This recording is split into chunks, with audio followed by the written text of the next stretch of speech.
Gynaec series में अब तक हमने मेंसेस से रिलेटेड जो भी प्रॉब्लम्स थे, जैसे इरेगुलर पीरियड्स हो, पीसीओडी हो या मिनार्की यानी कि माय फर्स्ट पीरियड, इस बारे में बात की थी। उसके बाद हम स्त्री शरीर में पाए जाने वाले जो अलग अलग ऑर्गन्स होते हैं, जैसे ब्रेस्ट है, यूट्रस है, ओवरीज है, इससे रिलेटेड फाइब्रॉइड्स के बारे में बात कर रहे हैं। तो आज का हमारा टॉपिक है ओवेरियन सिस्ट। मैं डॉक्टर हेमा खरे आप सबका स्वागत करती हूँ यूट्यूब चैनल विवा वर्ल्ड में। फ्रेंड्स, जो सिस्ट का मतलब होता है कि पानी से भरी थैली कि जैसे कोई गांठ होना। जब भी कभी ओवरीज के ऊपर इस तरह से पानी से भरी थैली की कोई गांठ तैयार होती है, उसे ओवेरियन सिस्ट कहा जाता है। फीमेल रिप्रोडक्टिव ऑर्गन्स जो हमने देखे हैं, उसमें हमने देखा है कि यूट्रस जो होता है उसके दोनों बाजू में 2 बीज ग्रंथि होती है, जिसे हम ओवरीज कहते हैं। यह जो ओवरीज होती है, इसमें हर महीने में फॉलिकल्स तैयार होते हैं और उस फॉलिकल्स के अंदर बीज होता है जो रिलीज होता है हमारे पीरियड्स के 14 से लेके 16 डे के बीच में। वह बीज रिलीज होता है और इस तरह से वह हमारे यहाँ इसमें फॉलिकल्स तैयार करके बीज निर्मित का और ओव्यूलेशन करके पीरियड्स का आगे काम करती है।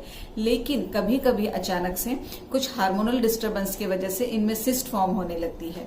यूं तो जो नॉर्मल सिस्ट होती है, जिसे उसे हम फॉलिकुलर फंक्शनल सिस्ट कहते हैं, जो पीरियड से रिलेटेड होती है। फंक्शनल सिस्ट जो होती है वो 2 तरह की होती है, जिसे एक होती है फॉलिकुलर सिस्ट और दूसरी होती है कॉर्पस लूटियम सिस्ट।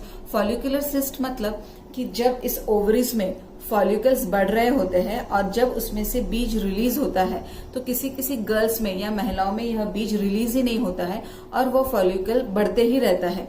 जब यह फॉलिकल बीज रिलीज किए बिना बढ़ते रहता है तो उसे सिस्ट कहा जाता है, फॉलिकुलर सिस्ट कहते हैं। उसी तरह जब यह बीज रिलीज हो जाता है तो उस फॉलिकल को कॉर्पस लूटियम कहा जाता है। और यह जो कॉर्पस लूटियम होता है, यह एस्ट्रोजन और प्रोजेस्टेरोन इस तरह के हार्मोन रिलीज करते हैं। लेकिन कभी कभी इनमें फ्लूइड भर जाता है और एक सिस्ट फॉर्म करने लगते हैं, जिसे हम कहते हैं कॉर्पस लूटियम सिस्ट। आमतौर पे जो फंक्शनल सिस्ट होते हैं वह शरीर के लिए हानिकारक नहीं होते हैं या अपने आप रिग्रेस हो जाते हैं, जिसे हम कुछ समय के बाद देखते हैं कि यह सिस्ट अपने आप छोटी हो गई है। लेकिन इसके अलावा भी कुछ सिस्ट शरीर में पाए जाते हैं, जिसमें से सबसे पहला है डर्मोइड सिस्ट। डर्मोइड सिस्ट मतलब यह सिस्ट जो होता है, डर्मोइड सिस्ट, यह जो नेचर है उसका ये सिंपल नहीं होता, ये कॉम्प्लेक्स नेचर होता है। इसकी जो कंसिस्टेंसी होती है वो सॉलिड होती है और इसके अंदर जो कंटेंट होते हैं बहुत बार, जैसे हेयर है, स्किन है, टिथ है, इस तरह के कंटेंट इसमें पाए जाते हैं इस सिस्ट में। क्योंकि यह जो सिस्ट होता है डर्मोइड सिस्ट, यह एम्ब्रियोनिक सेल के ओरिजिन से, यानी कि जिससे गर्भ की निर्मित होती है, ऐसे सेल के ओरिजिन से यह सिस्ट बनता है और यह आमतौर पे आकार में जो होता है वो बड़ा होता है। इसके अलावा जो दूसरा सिस्ट होता है उसे हम कहते हैं सिस्ट एडिनोमा। जब भी ओवरीज के, ये आपको ओवरीज का बड़ा पिक्चर दिख रहा है, ओवरीज के सरफेस के ऊपर जब कोई सिस्ट तैयार होती है तो उसे सिस्ट एडिनोमा कहते हैं और उसमें म्यूकस के जैसे जो फ्लूइड भर जाता है। आमतौर पे इसे भी सर्जरी करके निकाला जाता है। इसके अलावा जो और एक सिस्ट होता है उसे कहते हैं एंडोमेट्रियोमा, यानी कि जो एंडोमेट्रियम होता है वह जब ओवरीज के ऊपर, यह जो एंडोमेट्रियम होता है वो यूट्रस के अंदर लाइनिंग फॉर्म करता है और जो पीरियड्स के रूप में शेड ऑफ होता है, जो हमने मेंस्ट्रुअल साइकिल के समय मैंने आपको बताया था। लेकिन जब यह एंडोमेट्रियम यूट्राइन कैविटी के अलावा भी कहीं पाया जाता है, जैसे बहुत बार यह यूट्रस के वॉल के ऊपर होता है, फेलोपियन ट्यूब्स पे होता है, और जब यह ओवरीज के ऊपर पाया जाता है तो यह एक सिस्ट फॉर्म करता है, जिसे हम एंडोमेट्रियोमास कहते हैं। तो इस तरह हमने देखा कि अलग अलग तरह की सिस्ट ओवरीज से रिलेटेड होती है।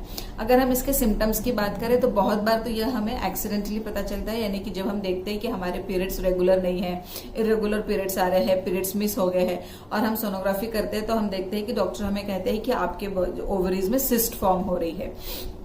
इसी के साथ बहुत बार अचानक से ऐसा होता है कि जब कोई सिस्ट 5 सेंटीमीटर से बड़ा होता है तो अचानक से आपके पेट में बहुत ज्यादा दर्द उठता है। यह जो दर्द होता है ये लेफ्ट साइड लोअर एब्डोमेन में, यानी कि नीचे की पेट में बाएं या दाएं तरफ आपको अचानक से जिस भी ओवरी में यह सिस्ट हुआ रहेगा उस तरफ आपको यह पेन ज्यादा महसूस होता है। तो हमने और एक हेवीनेस फील होता है। अब अगर हम इसके डायग्नोसिस की बात करें कि हमारे बॉडी में हमें सिस्ट किस तरह से पता चलता है, तो आमतौर पे जैसे मैंने बताया कि जब हम सोनोग्राफी के लिए जाते हैं कि इरेगुलर पीरियड से, तो उस समय हमें नॉर्मल इसमें पता चलता है कि हमें सिस्ट फॉर्म हो रहा है। लेकिन कभी कभी ऐसा होता है कि हमें अचानक से बहुत ज्यादा पेन हो रहा है और तब हम जब देखते हैं सोनोग्राफी की जाती है या लैप्रोस्कोपी, यानी कि दूरबीन जो होती है वो डाली जाती है कि इतना सीवियर पेन क्यों हो रहा है, तो हमें समझ में आता है कि अंदर आपके ओवरी में सिस्ट फॉर्म हो गई है। इसी के साथ कुछ ब्लड टेस्ट किए जाते हैं जिसे CA-125 कहते हैं। वह होता है देखने के लिए कि कहीं इन सिस्ट में या जो डर्मोइड सिस्ट है या जो सिस्ट एडिनोमाज है इनमें कहीं कैंसर जैसी कोई ग्रोथ तो नहीं है, यह देखने के लिए ब्लड टेस्ट भी किए जाते हैं। अगर हम इसके ट्रीटमेंट की बात करें तो जैसे मैंने बताया कि जो फंक्शनल सिस्ट होते हैं उनमें आमतौर पे किसी भी ट्रीटमेंट की जरूरत नहीं होती है, समय के साथ ही अपने आप रिग्रेस हो जाते हैं और हम फॉलो अप सोनोग्राफी या डॉक्टर आपका इंटरनल चेकअप करके आपको बताते हैं कि आपकी सिस्ट कम हो गई है।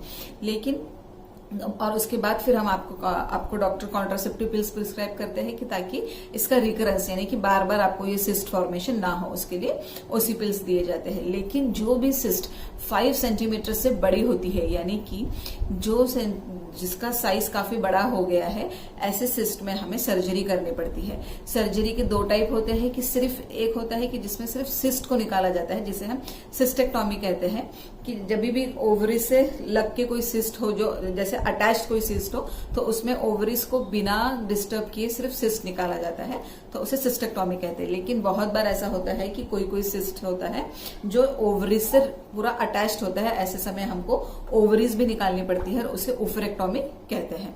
तो इस तरह हमने देखा कि सर्जरी में जो होता है वह सिस्ट या ओवरी, ऐसे कोई भी जिस तरह का सिस्ट होगा उस तरह से सर्जरी की जाती है। लेकिन आमतौर पे सिर्फ जो 5 सेंटीमीटर से अबाव की जो सिस्ट होते हैं उन्हीं के लिए सर्जरी लगती है। तो आई होप फ्रेंड्स सिस्ट से रिलेटेड आपके जो भी सवाल हो मन में उनका आपको सोल्यूशन मिल गया हो या उनके बारे में आपको पूरी जानकारी मिल गई हो। लेकिन फिर भी इससे और भी कोई आपके सवाल हो तो आप मुझे कमेंट बॉक्स में लिख के जरूर पूछ सकते हो। फ्रेंड, मेरा वीडियो आपको पसंद आता हो तो प्लीज उसे शेयर, लाइक और सब्सक्राइब कीजिएगा। सब्सक्राइब करने से एक मोटिवेशन मिलता है अगला वीडियो लाने के लिए।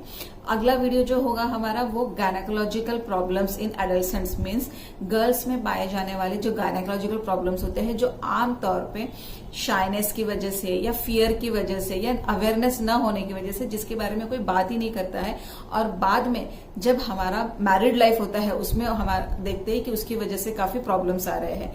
तो इस तरह से हम गायनेकोलॉजिकल प्रॉब्लम्स इन एडोलेसेंट्स का अगले वीडियो में बात करेंगे। तब तक के लिए